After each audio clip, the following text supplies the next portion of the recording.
침묵의 망치, 거제의 심장을 울리다.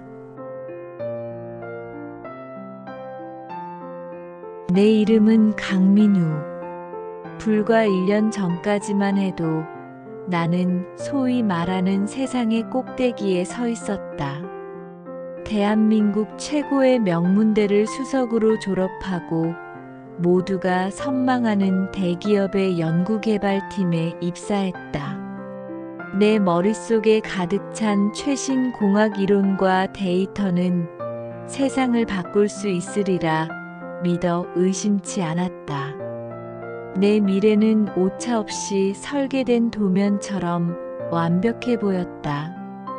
그러나 인생이란 놈은 가장 완벽한 도면 위에 가장 예측 불가능한 얼룩을 남기곤 한다. 아버지의 사업이 하루아침에 무너져 내렸다. 집안은 풍비박산이 났고 나는 빛나는 연구실의 흰 가운을 벗고 기름 냄새와 쇳가루가 뒤섞인 작업복을 입어야 했다. 내가 도착한 곳은 경상남도 거제, 거대한 골리앗 크레인이 하늘을 찌르는 대우조선해양의 하청업체였다. 눈앞에 펼쳐진 풍경은 거대한 철의 무덤과도 같았다. 수십만 톤급 선박의 육중한 블록들이 뼈대를 드러낸 채 누워 있었고 용접 불꽃이 사방에서 섬광처럼 터졌다. 귀를 찢는 소음과 코를 찌르는 매캐한 연기 속에서 사람들은 마치 거대한 기계의 부속품처럼 묵묵히 움직이고 있었다. 정신 똑바로 차려. 여긴 내가 놀던 대학 캠퍼스랑은 달라. 나를 현장에 배치한 박 반장의 퉁명스러운 한마디는 이곳의 현실을 압축적으로 보여주었다. 내 지식과 학위는 이곳에서 아무런 쓸모가 없었다. 나는 그저 초짜였고 나를 둘러싼 모든 것은 경멸과 무시 혹은 무관심의 시선뿐이었다. 그 중에서도 유독 나를 힘들게 한 사람이 있었다. 현장의 모든 작업을 총괄하는 김 공장장이었다. 쉰을 훌쩍 넘긴 나이, 햇볕과 쇳가루에 절어 검붉게 변한 피부, 그리고 깊게 팬 주름은 그가 살아온 세월의 고단함을 짐작게 했다. 하지만 그를 특별하게 만든 것은 외모가 아니었다. 그는 말을 하지 않았다. 그는 단 한 번도 입을 열어 작업 지시를 내린 적이 없었다. 그의 손에는 언제나 낡은 새망치 하나가 들려 있었고 모든 의사소통은 그 망치를 통해 이루어졌다. 강판을 두드리는 소리의 장단과 강약으로 혹은 허공을 가르는 망치의 궤적으로 작업자들은 신기하게도 그 소리와 몸짓만으로 그의 의도를 정확히 알아챘다. 하지만 내게 그것은 미개한 원시인의 언어처럼 들릴 뿐이었다. 처음 며칠간 나는 그의 침묵을 나에 대한 무시라고 생각했다. 명문대 출신의 엘리트인 나를 일부러 없는 사람 취급하는 것이라고. 하루는 용접 부위의 강도를 높일 수 있는 새로운 합금 기술에 대해 열변을 토했다. 내 전공 분야였고 이론적으로는 완벽했다. 공장장님, 제가 대학에서 배운 바로는 이 부분의 용접은 기존 방식 대신 플라즈마 아크 용접을 적용하고 필러 금속의 티타늄 함량을 3%만 높이면 강도가 15% 이상 향상됩니다. 원가도 절감할 수 있고요. 내 설명이 끝나자 김 공장장은 말없이 나를 쳐다보았다. 그리고는 내가 가리킨 용접 부위를 자신의 새망치로 탕, 탕, 탕 3번 두드렸다. 그게 전부였다. 주변의 작업자들이 나를 보며 낄낄거렸다. 내 얼굴은 시뻘게 달아올랐다. 내 최신 이론이 낡은 망치 소리 3번에 무참히 짓밟히는 순간이었다. 그날 이후 나는 그를 침묵의 폭군이라 부르기 시작했다. 그의 존재는 비합리적이고 비과학적인 현장의 구시대적 관행 그 자체였다. 나는 언젠가 내 지식으로 그의 코를 납작하게 만들어주리라 다짐하며 도끼 어린 시선으로 그의 등 뒤를 노려보았다. 나의 반감에도 불구하고 김 공장장의 작업 현장은 언제나 경이로울 정도로 완벽하게 돌아갔다. 수백 명의 작업자들이 거대한 선박 블록 위에서 일사불란하게 움직였고 그의 망치 소리는 마치 오케스트라의 지휘봉처럼 그 모든 소음과 움직임을 조율했다. 그의 능력은 특히 위기의 순간에 빛을 발했다. 한 번은 수백 톤에 달하는 선박의 엔진 블록을 크레인으로 옮기는 아찔한 작업이 있었다. 모든 것이 순조로워 보일 때였다. 갑자기 김 공장장이 허공을 향해 망치를 미친 듯이 휘둘렀다. 타타타타탁. 격렬하고 날카로운 파열음. 그것은 즉시 멈춤을 의미하는 그만의 신호였다. 크레인 기사는 급하게 작동을 멈췄다. 모두가 어리둥절한 표정으로 그를 쳐다보았다. 김 공장장은 성큼성큼 블록을 지탱하는 거대한 와이어로 다가가더니 그중 한 가닥을 망치로 통 하고 두드렸다. 그리고는 손가락으로 와이어의 특정 부분을 가리켰다. 자세히 살펴본 작업자들의 얼굴이 하얗게 질렸다.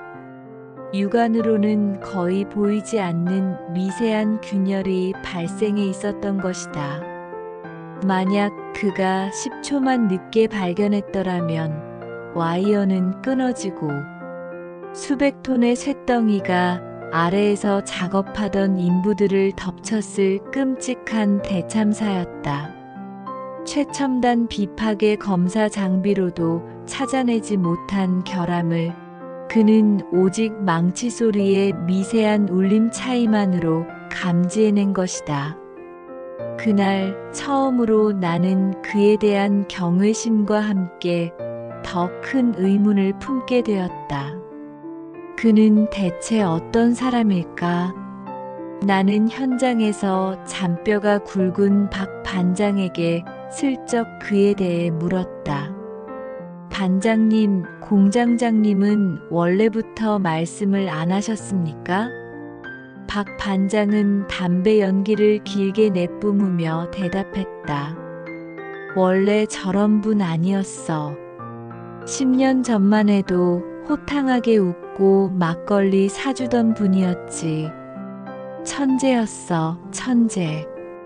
그의 말에 따르면 김 공장장은 한때 대한민국 조선업계를 이끌던 전설적인 설계 엔지니어였다고 했다. 그가 설계한 선박은 혁신적이고 완벽해서 해외 유수의 선주사들이 그의 서명 하나를 받기 위해 줄을 섰다는 것이다. 하지만 10년 전 끔찍한 사고가 모든 것을 바꿔놓았다. 그 양반이 심혈을 기울여 설계한 최첨단 여객선이 있었어. 그런데 그 배가 시험 운항 중에 침몰했네. 규정을 어기고 자재를 빼돌린 납품업체 때문이었지. 문제는 그 배에 공장장님 아내와 어린 딸이 타고 있었다는 거야. 순간 내 심장이 쿵 하고 내려앉았다. 사고 이후 공장장님은 다시는 입을 열지 않았네. 그리고 다시는 설계실로 돌아가지 않았어. 그저 저 망치 하나 들고 현장을 지킬 뿐이야. 자신의 설계가 완벽해도 현장의 작은 실수 하나가 모든 것을 앗아갈 수 있다는 걸 뼈저리게 깨달은 거지. 저 망치 소리는 죽은 가족에 대한 속죄이자 살아있는 우리를 지키려는 절규 같은 거야. 나는 망치로 머리를 얻어맞은 듯한 충격에 휩싸였다. 내가 비웃었던 원시적인 망치 소리는 한 천재 엔지니어가 자신의 모든 것을 걸고 지켜내는 처절한 약속의 소리였다. 그 무렵 회사는 사활을 건 프로젝트를 진행하고 있었다. 세계 최초로 건조되는 극저온 액화수소 운반선이었다. 영하 253도의 액화수소를 안전하게 운반해야 하는 이 선박은 현존하는 모든 조선 기술의 집약체였다. 프로젝트의 성패에 회사의 미래가 달려 있었다. 모든 것이 순조롭게 진행되던 중 누구도 예상치 못한 문제가 발생했다. 화물창의 단열 시스템에서 미세한 온도 상승 현상이 발견된 것이다. 영하 253도를 유지해야 하는 화물창의 온도가 불과 0.5도 상승했지만 이는 자칫 연쇄 반응을 일으켜 거대한 수소 폭탄이 터지는 것과 같은 재앙을 초래할 수 있었다. 본사의 석박사급 연구원들이 총출동했고 해외 전문가들까지 화상으로 회의에 참여했다. 수백억짜리 슈퍼컴퓨터가 며칠 밤낮으로 시뮬레이션을 돌렸지만 원인을 찾지 못했다. 시간은 흘러가고 회사는 파산 위기로 내몰렸다. 절망적인 분위기가 현장을 뒤덮었다. 그날 밤 나는 마지막으로 데이터를 검토하기 위해 텅 빈 현장 사무실에 남아 있었다. 창밖으로 김 공장장이 홀로 거대한 화물창 블록 아래 서 있는 것이 보였다. 그는 미동도 없이 마치 거대한 짐승의 숨소리를 듣는 의사처럼 차가운 강판에 귀를 대고 있었다. 그리고는 이따금씩 망치로 강판의 이곳저곳을 조심스럽게 두드렸다. 통, 통, 마치 슬픈 진홍곡처럼 들리는 소리였다. 그의 모습에 홀린 듯 나는 밖으로 나갔다. 그가 망치질을 멈추고 설계 도면이 펼쳐진 임시 테이블로 다가갔다. 그리고 기름때 묻은 손으로 도면의 한 부분을 거칠게 가리키기 시작했다. 그의 손끝이 향한 곳은 누구도 신경 쓰지 않았던 단열재와 외부 강판을 고정하는 직경 5mm짜리 볼트였다. 그는 볼트의 그림을 가리키고 자신의 심장을 두드린 후 미세하게 떨리는 손짓을 해보였다. 그리고는 고개를 저었다. 나는 그의 행동을 이해하기 위해 필사적으로 머리를 굴렸다. 볼트, 심장, 떨림, 아니다. 순간 번개 같은 깨달음이 내 머리를 스쳤다. 공명 현상. 극저온의 액화수소가 만들어내는 미세한 진동과 엔진실에서 발생하는 저주파 진동이 만나 특정 지점의 볼트에서 공명 현상을 일으킨 것이다. 이 공명으로 인해 볼트가 미세하게 떨리면서 눈에 보이지 않는 작은 틈을 만들어냈고 그 틈으로 외부의 열이 유입되어 0.5도의 온도 상승을 일으킨 것이었다.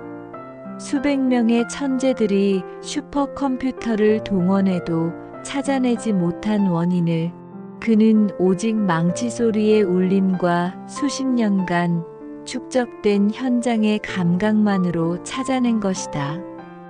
나는 떨리는 손으로 그의 발견을 정리해 본사 기술팀에 보고했다. 처음에는 모두가 반신반의했다.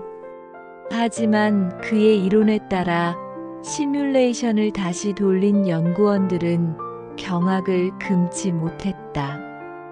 그의 가설은 완벽하게 맞아떨어졌다. 문제의 원인은 찾았지만 해결은 더 막막했다. 이미 조립이 끝난 수천 개의 볼트를 교체하는 것은 불가능에 가까웠다. 그때 김 공장장이 다시 한번 나를 불렀다. 그는 도면 위에 새로운 그림을 그렸다. 기존의 볼트 옆에 나비 모양의 작은 댐퍼, 진동 흡수 장치를 용접으로 덧대는 방식이었다. 너무나 단순해서 어이가 없을 정도의 해결책이었다. 하지만 그 안에는 진동의 파장을 역파장으로 상쇄시켜 공명을 원천적으로 차단하는 심오한 공학적 원리가 숨어 있었다.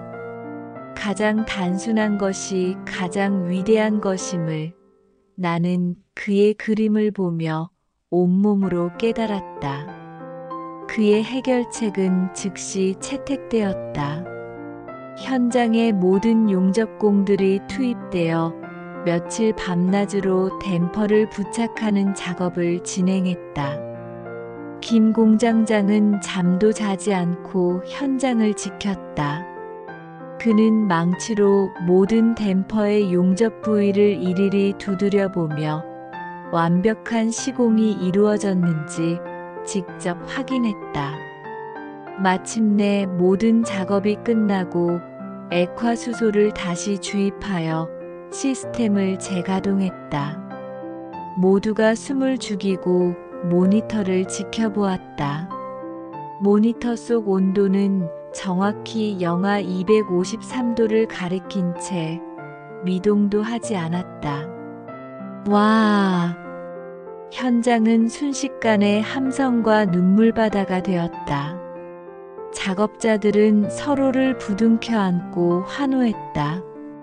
나는 인파 속에서 조용히 돌아서는 김 공장장의 뒷모습을 보았다. 나는 그에게 달려가 그의 앞에서 무릎을 꿇을 듯 깊이, 아주 깊이 허리를 숙였다. 공장장님 감사합니다. 정말 감사합니다. 내 목소리는 눈물에 젖어 심하게 떨리고 있었다. 김 공장장은 말없이 내 어깨를 두드려 주었다. 그의 거칠고 투박한 손에서 나는 그 어떤 위로보다 더 따뜻한 온기를 느꼈다.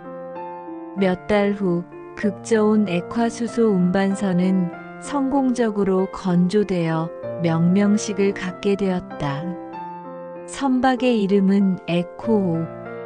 한 사람의 침묵이 만들어낸 위대한 울림을 기리기 위한 이름이었다. 그날 선주사의 회장은 단상에 올라 이렇게 말했다.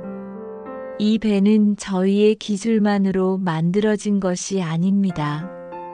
이 배는 이 위대한 거제 조선소의 심장 소리로 만들어졌습니다. 우리는 그 심장 소리를 영원히 기억할 것입니다.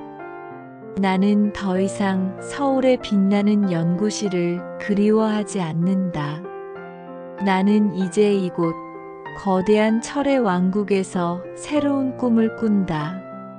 매일 아침 나는 거대한 선박의 심장 소리를 듣는다. 그리고 그 위대한 교향곡을 지휘하는 한 남자의 침묵의 망치 소리를 듣는다. 그 소리는 나에게 세상에서 가장 위대한 과학 이론이며 가장 뜨거운 언어다. 그는 여전히 말을 하지 않지만 나는 이제 그의 모든 것을 들을 수 있다. 그의 망치 소리에 담긴 아픔과 사랑, 그리고 책임이라는 위대한 이름을.